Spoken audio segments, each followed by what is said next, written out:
తూర్పు తీరంలో మంగళవారం ఉదయం భూకంపం చోటు చేసుకుంది.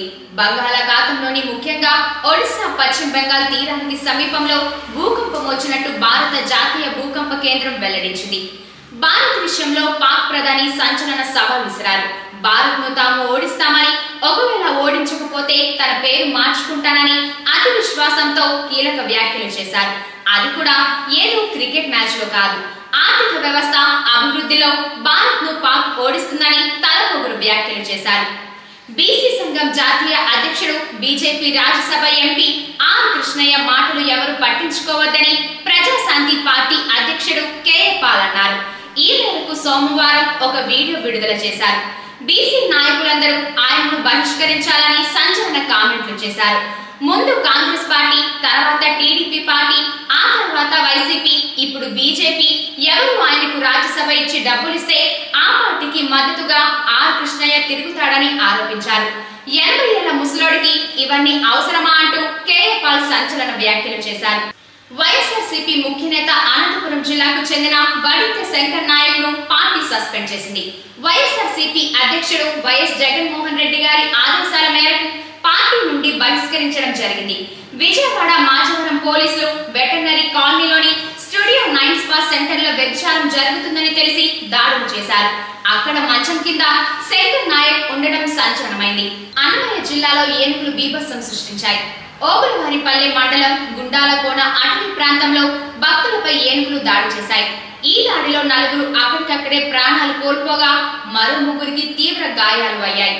వారిలో 2 పరిస్థితి విషమంగా ఉన్నట్లు తెలుస్తోంది. ఏఆర్ డైరీ ఎండి రాజశేఖర్కు కోర్టులో చుక్కెదురైంది. ఆయన బెయిల్ పిటిషన్ ను తిరుపతి 2వ ఏడీఎం కోర్టు సోమవారం డిస్మిస్ చేసింది. మిగిలిన 3 నిందితులకు సంబంధించిన బెయిల్ పిటిషన్ తో పాటు 2 నిందితులను కస్టడీకి తీసుకునే విషయమై సిట్ దాఖలు చేసిన పిటిషన్ పై ఈ రోజు వాదనలు జరగనున్నాయి. విరాట్ కోహ్లీ అభిమానులకు ఎల్లలు లేవని మరోసారి రుజువైంది. పొరుగు దేశం పాకిస్తాన్ లోను విరాట్ వీరాభిమానులు భారీ సంఖ్యలో ఉన్న విషయం తెలిసిందే. ఛాంపియన్స్ ట్రోఫీలో భారత్ పాకిస్తాన్ మ్యాచ్ సందర్భంగా ఇస్లామాబాద్ లో ఆదివారం పలు చోట్ల ప్రత్యేక స్క్రీన్లు ఏర్పాటు చేశారు. విరాట్ 4 కొట్టి శతకం సాధించగానే ఇస్లామాబాద్ లో అతడి అభిమానులు సంబరాలు చేసుకున్న వీడియో సోషల్ మీడియాలో వైరల్ అయింది. దీంతో కొంతమంది పాక్ అభిమానులు చర్యలు తీసుకోవాలని సోషల్ మీడియా వేదికగా ప్రభుత్వాన్ని కోరారు. పలు దేశాలు ఛాంపియన్స్ ట్రోఫీ కోసం పాకిస్తాన్ లో పర్యటిస్తున్నాయి. విదేశీ ఆటగాళ్లు, ఆయా దేశాల అభిమానులు పెద్ద సంఖ్యలో పాక్ కు చేరుకున్నారు. మ్యాచ్లను చూస్తూ ఎంజాయ్ చేస్తున్నారు.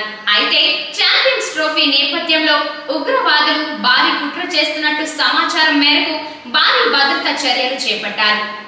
ఏపీ అసెంబ్లీ సమావేశాలు ఆరంభమయ్యాయి. గవర్నర్ నజీర్ అహ్మద్ కూటమి ప్రభుత్వం ఇప్పటి వరకు సాధించిన విజయాలను ప్రస్తావించారు. గత ప్రభుత్వ వైఫల్యాల గురించి వివరించారు. ఏపీ భవిష్యత్తు కోసం ప్రభుత్వం పనిచేస్తుందని చెప్పారు. గత 5 ఏళ్లలో రాష్ట్రం అనేక ఇబ్బందులకు గురైందని వ్యాఖ్యానించారు. పథకాల గురించి గవర్నర్ తన ప్రసంగంలో ప్రస్తావన చేస్తూ తల్లికి వందనం అమలుపైన స్పష్టత ఇచ్చారు. సంక్షేమం, అభివృద్ధికి కట్టుబడి ఉందని గవర్నర్ నజీర్ అహ్మద్ స్పష్టం చేశారు.